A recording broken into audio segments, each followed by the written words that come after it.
welcome to the channel. Thought we'd do a video because we are pretty terrible at doing YouTube videos, so we're trying to get more content out there. So thought we'd do a video today on our chicken caravans or chicken tractors, depending on what you want to call them. We'll start with this one, which is our chicken caravan 1.0, our first one that we did. It was a bit of a trial because we didn't want to invest a lot of money in it, basically. So we found this trailer, which it used to hold like portable traffic lights for roadworks, and it is a mild steel trailer in construction. So we did have to grind it back, we did have to paint it, we'd had to do a few things to make it good. But after we'd stripped it down, but basically back to the core, took the floor out of it, I welded a mesh. I think they're 25mm square mesh, this same as what's on the ramp basically. We put that in on the floor. We put plastic perches in there because we were trying to stay away from wood, so they're a recycled plastic on all the products that we've used. That gives us basically perching space and allows any drop-ins to go straight through onto the floor. And the idea of the process of what we're doing is we're just moving it every day and leaving the manure behind on the field. So it's a free range system that we do, and the idea is that it's better for the ground, it's better for the chickens, they get new pasture and a new salad bar every day, and you know, that's how it works. The only additional things we did on this, it's not a braked trailer, so we use this small dolly on the front. Rather than fitting a jockey wheel, we found that the dolly, if you put it down in the ground, it acts like a brake, which stops it rolling away because we're on quite hilly ground. Or you can just lift the front and move it along. So there's no hardship in moving it. You basically just fold the ramp up. There's a clip here which holds it in place. So you can quite easily move it around the field every day, or you can tow it from field to field. In addition to this, because winters get quite windy around here, on the side here you can see a couple of plastic boards. They're actually cut out and they slide in at the back. There's just a slot with a bit of rubber weather stripping over it, and you just slide it in past the rubber weather stripping, and that goes on the floor, and then we can bed it as normal. So we can use it like a normal coop with slide-in drop-in boards. I suppose the last thing to cover is we fitted an omelette automatic door opener. We've used about 3 different brands, and I think we'll probably do some videos on reviewing those. But the reason we've gone with the omelette door opener on this, one is because most automatic door openers, they go vertically, so they require either a frame up here or they require a large coop to do it on. This one slides sideways. It's got the automatic pinch bar stopper, so if a chicken does get stuck in there, or an animal, then the door stops. So it's got a lot of safety features. It's really good, to be honest with you. After, you know, I'll do a proper review on it, but after using 3 different types of automatic door openers, that is by far the best. And that's pretty much it. The good thing about it is it's insulated in the top as well. Around the back we have got 100mm vent, so if you want to come around here, I'll show you the vent on the back. This is just really for additional ventilation. In summer, really, because it's metal, it could get hot. This is the weather stripping with the slots in the back here, so that's where your dropping boards slide in and out of. So that is Chicken Caravan 1.0. We then thought, because we'd done this one on a bit of a budget, the main money we spent really was the plastic boards and the door opener. The rest was pretty much relatively cheap, or stuff we had. And the trailer itself was about £100, just over £100 I think. It was, you know, as far as coops go, for the lifetime of what this will last us, is pretty good. It then got us thinking that we'd like to have a bit more bird space, because this holds about 30 birds, but probably 25 comfortably. We then thought we want to go and increase the amount of birds we have next year, and because this design works so well for us, we're going for a bigger version. So that's the one you see behind us. So this is the second trailer that we bought.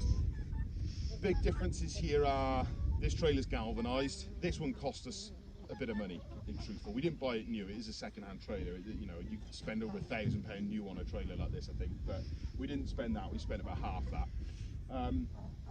The big differences are galvanized, it is a braked trailer, and it has a jockey wheel on the front. The advantage to that, I suppose, is that, you know, on hills you can just put the brake up. We don't need a dolly, which we picked up off Amazon quite cheap, but this one doesn't require it. We can just let the brake down and it rolls on the front jockey wheel just fine. I think if we get into any soft spots, we may have to consider a different wheel on the jockey wheel or something, but it's not, I don't think it's going to be a problem. So the design is obviously different. You can see it's triangular in shape. It gives them more headroom inside this, and it allowed us to lift the perch height slightly higher, which gives, in summer, even if it is a bit breezy and we haven't put the dropping boards in, it gives them a bit of height, a bit of skirt around the edge there that the wind isn't going to affect them too much. This, I think, was originally made for a camping trailer, so I think people, you know, load them up with a bit of a kitchen stuff and their tent and whatever, and I think that's what it was designed for. So how we've modified it, we've gone with the same omelette door opener but on the back. Again, just because we liked the first one, thought it was the best out of the openers. Obviously we could have probably mounted a vertical one here, but to be honest with you, we just really like them. We just think they're really good. They operate off lights, you can adjust the sensor, you can do it on time as well. We put the door on the back. It is slightly higher because of this corrugation. It was going to be a bit difficult to mount the door opener, so we've mounted it on the flattest panel that wasn't that flat. But the trick really then was just to get a ramp. So this actually came in it. It was like a divider. We've repurposed that as the actual ramp, and we put a bit of chain and some wing nuts so you can adjust the height of that. Within about 2 minutes of putting it in the field, the chicken's already in it. In fact, you can come around here now and see them in it. And I'll show you the inside. Design is very much the same as Chicken Caravan 1.0. So inside, if you have a look, you can see we've got the plastic perches. So these are just mounted across. I do have a fear that they will sag slightly like they did in the first version, and we may have to put a support down the middle, but we're just going to see how it goes, because it does handle the weight of chickens okay. We've got a bit of a ledge here which we've left in. We're thinking that we may mount, sorry, the noise is guinea fowl, that happens a lot. The ledge will stay in, and the thought is in the future we may put some rollaway nest boxes external mounted with a hole cut through here, so you can collect the eggs from the outside but they can access from the inside. So that's basically probably the only thing we're going to add to it, other than maybe painting it. I think other than that we're pretty happy. If you come around here you can see, because of the height of the door, we did put a mesh ramp on the inside, and we also went with the optional coop light as well with omelette. I think they're about £12 additionally, which I think we just thought while we're fitting it, it's better to fit it now. So that's it. You can see the mesh floor, you can see the drop-ins go through. We have a scraper which you might have just noticed on the top of the first caravan there, and when the drop-ins do build up or it becomes an issue because we went for a smaller mesh, you can just scrape them through and they drop down. It's as simple as that really for cleaning it. We haven't cut the slots for this, for the dropping boards yet. The perches are higher. We're going to test it now. This hasn't really got a designated purpose. We're going to increase our quantity of our birds next year, but we're putting it out in the field, and if some want to sleep in here then it's fine. We're going to see how much draft we get. We're toying with other ideas, like maybe a draft skirt around the bottom, which just will prevent any wind getting underneath in the first place. But I suppose the only last thing I think I probably will do is, we're thinking of some gas struts really. The way this shuts at the moment is just these bars, which, you know, makes it nice and easy to, and it's quite light. I think that's like an aluminium panel on a steel frame, so it's really not heavy.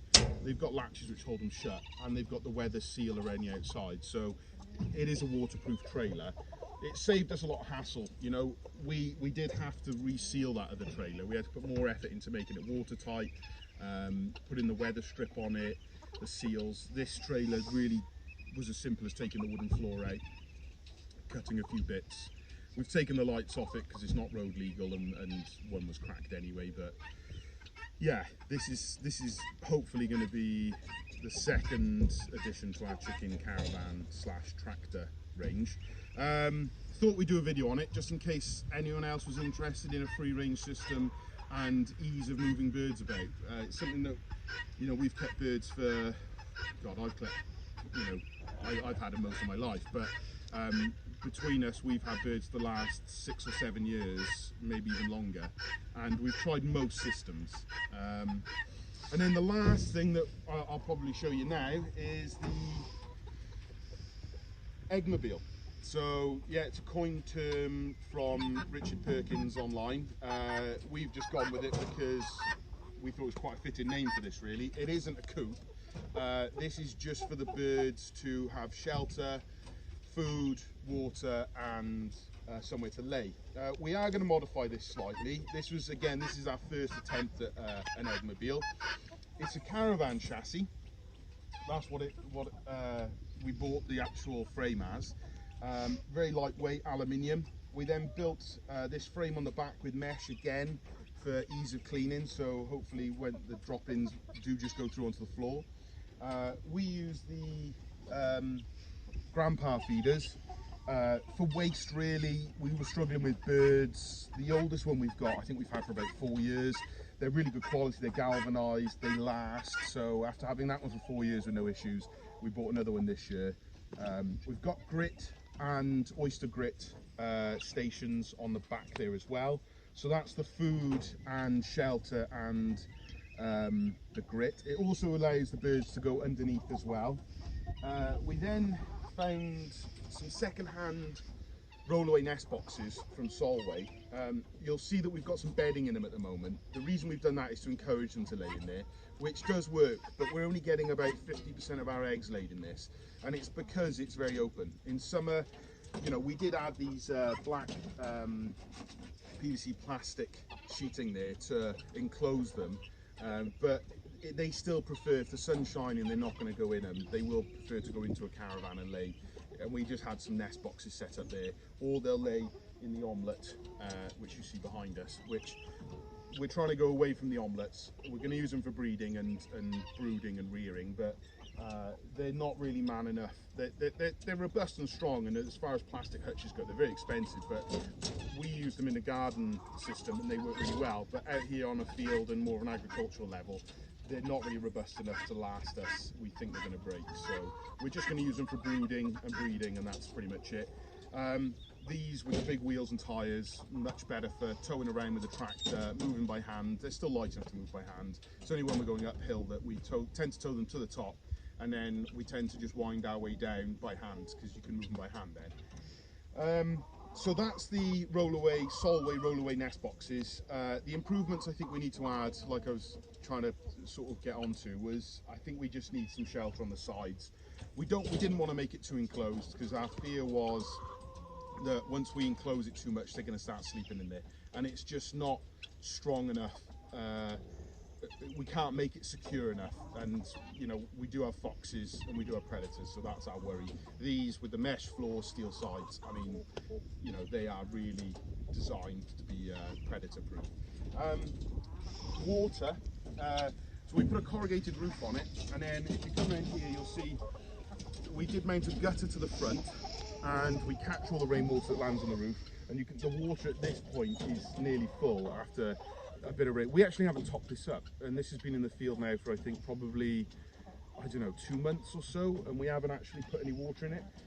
So in summer we may have to top it up, but it's a 40-litre water butt, I think it was. We've cut it down a bit. It's holding around 30 litres. It's enough for our bird system at the moment.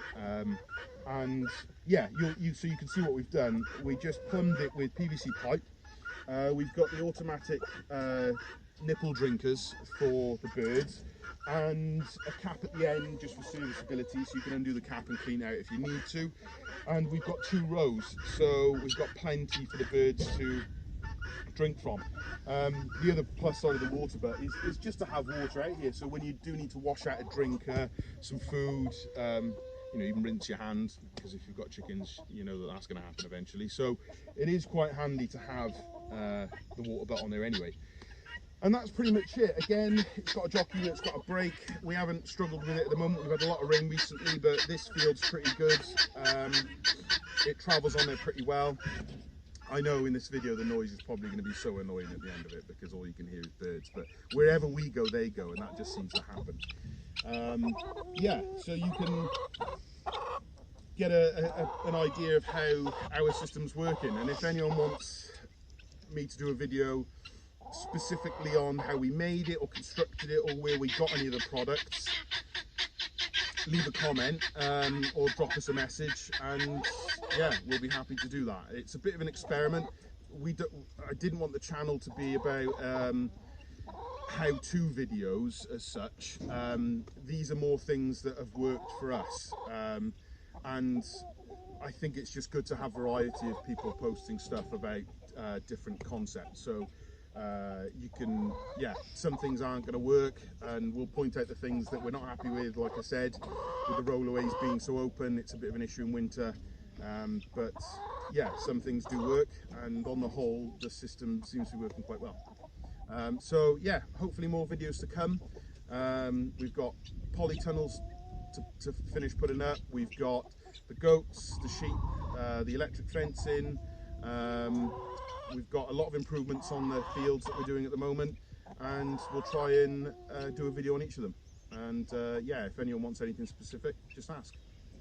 See you on the next one.